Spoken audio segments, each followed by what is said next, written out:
Bonjour. Si tu es DSI ou responsable IA dans un grand groupe, tu as probablement déjà lancé la construction de ton stack. Un environnement propre, sécurisé, conforme. Et pourtant, dans quelques mois, tu risques de te retrouver avec un truc que personne n'utilise vraiment. Dans cette vidéo, je vais te montrer pourquoi ça arrive, quelles sont les deux dérives qui freinent l'adoption de l'IA dans les grands groupes, et surtout, comment construire ton stack pour qu'il couvre les 80% de cas d'usage qui comptent vraiment. Je suis Sébastien Lery, chez Corail, on accompagne des grands comptes sur l'adoption IA, et ce que je vais te raconter, on le croise chez presque tous nos clients. On va voir ça en 3 temps. Le constat qu'on fait sur le terrain, les 2 pièges classiques et la façon de faire les choses autrement. Et je garde pour la fin la fausse bonne idée lorsqu'elle est mal exécutée et que l'on voit partout, le build your own agent. Donc pour commencer, un petit agenda pour cette vidéo. On va aller chercher en fait quel est l'état de l'art aujourd'hui, ce que l'on voit sur le terrain, sur les stacks IA que l'on croise. Passer par 2 dérives que l'on voit, une qui est assez ancienne, qui était le sujet de la compliance, et une qui est plus nouvelle, qui est le sujet des coûts et la problématique des tokens et ce que ça peut induire en termes de comportement côté IT. Allez faire un tour sur en fait quelle est la réalité des cas d'usage qui sont remontés par les métiers et est-ce que globalement en fait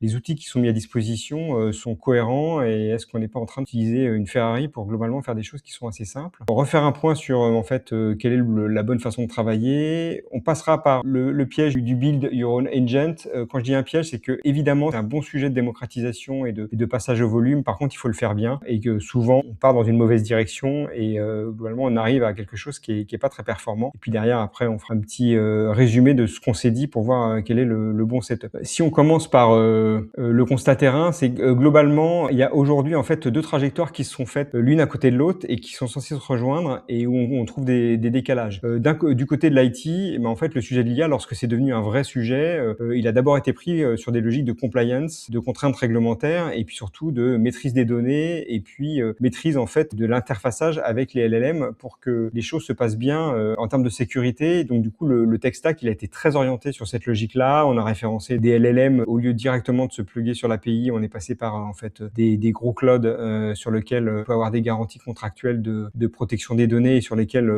les données des clients circulent. Et puis il y a eu un peu le phénomène du FOMO, la peur de louper une étape. Et donc rapidement, on a vu des équipes IT se poser la question du serveur MCP et tout de suite se doter en fait de ce type de techno. Tout allait devenir agentique. Et donc on a globalement des tech stacks qui sont relativement bien constitués, mais assez riches. Et puis de l'autre côté, les métiers qui sont passés par d'abord du POC un peu discrétionnaire pour chacune des fonctions sur les dernières années. Et puis on est rentré dans une phase beaucoup plus systémique qui est je fais des audits directement dans mon métier, je couvre à peu près tous les spectres et je remonte tous les cas d'usage qui vont apporter de la valeur et qui vont vraiment apporter de la productivité à mes équipes, quels que soient en fait les outils qu'on va utiliser derrière. Et là, on a du volume et on a potentiellement pas mal de choses qui arrivent et on a un tech stack qui est pas forcément aligné avec ces sujets. La première dérive que l'on voit côté tech stack, c'est le premier qui est un peu l'erreur du départ, qui est tout misé sur la compliance et la sécurité, ce qui fait que le stack est ultra verrouillé, il y a très peu de bandes passantes, il marche bien, il permet de faire des choses assez abouties, mais par contre, ça permet de sortir que quelques cas d'usage et il n'est pas du tout prêt pour le volume et surtout, il laisse assez peu la place pour l'utilisation par les métiers, pour de la décentralisation et de la démocratisation en fait de l'IA dans l'entreprise. Et puis de l'autre côté, quelque chose qui est en train de monter, qui est que globalement en fait, lorsqu'on a un peu lâché les chevaux, on a donné des licences à beaucoup de gens, en fait, le volume des tokens augmente, donc le coût des tokens augmente et donc on a tendance à tout refermer et à donner accès uniquement à des choses qui sont relativement limitées, comme du Copilot par exemple, qui vont limiter en fait la capacité des équipes et des métiers à avancer sur le sujet. Un point important que l'on voit, c'est qu'il y a une dichotomie entre la perception en fait de l'IT qui, en ayant peur de louper des étapes et notamment l'agentique, s'est doté de quelque chose d'assez élaboré, et puis l'arrivée en masse des cas d'usage des équipes métiers qui sont finalement à 80% relativement simples. Et quand je dis relativement simple, c'est que c'est de l'assistant avec du RAG, c'est même des fois du RPA fait via de l'IA Gen ou codé via de l'IA Gen qui permet en fait de descendre à une granularité beaucoup plus fine sur du RPA, ce qu'on ne pouvait pas faire avant où globalement il y avait un certain nombre de sujets d'automatisation qui n'étaient pas pris en compte parce qu'en fait le temps de codage ne permettait pas d'avoir un retour sur investissement intéressant à l'aune de l'équipe concernée. Aujourd'hui, on peut descendre très très bas puisqu'on va beaucoup plus vite, donc ça coûte naturellement beaucoup moins cher et donc du coup on peut régler plein de petits problèmes qui étaient latents et qui n'avaient jamais été réglés réglé les dernières années. Donc on se retrouve avec en fait ce volume qui est plutôt relativement simple à faire, mais qui demande quand même pas mal d'équipes pour le produire et pas mal de capacité à produire. Et de l'autre côté, un tech stack qui est plus limité dans sa capacité à faire, mais peut-être un peu trop au niveau vertical, presque surdimensionné par rapport aux besoins qui arrivent massivement des métiers. Comment on règle un peu ce sujet et comment on s'assure en fait que cette dichotomie en fait ne perdure pas?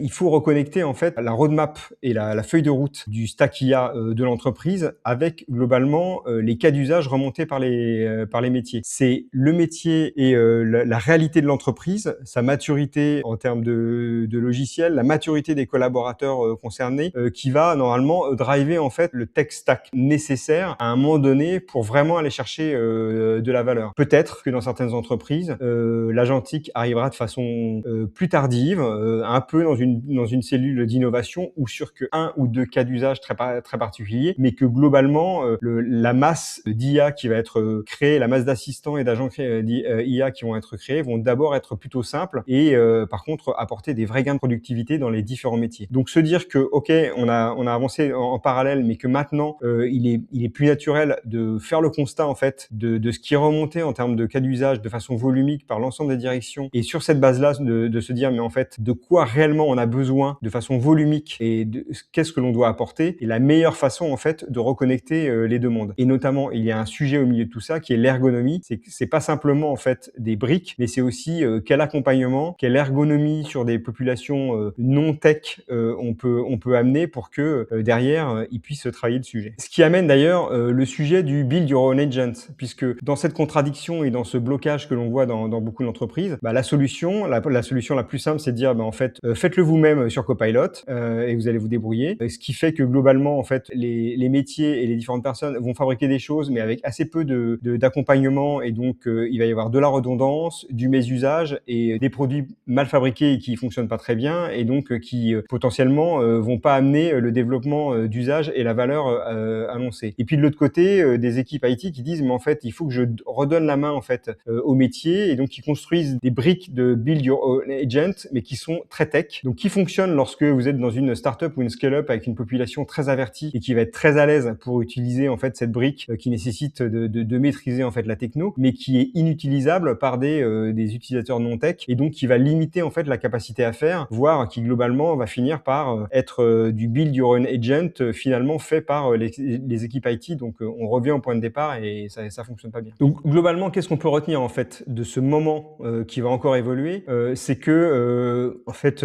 la maturité que l'on a côté IT sur les différents niveaux d'IA, y compris agentique, que l'on peut dispenser dans l'entreprise dans un bon niveau de compliance et de sécurité de données. Et l'autre côté, la maturité des métiers sur quel cas d'usage je veux développer pour quelle valeur créer, doit pouvoir se rencontrer à un moment donné et doit être logiquement plutôt drivé par les business owners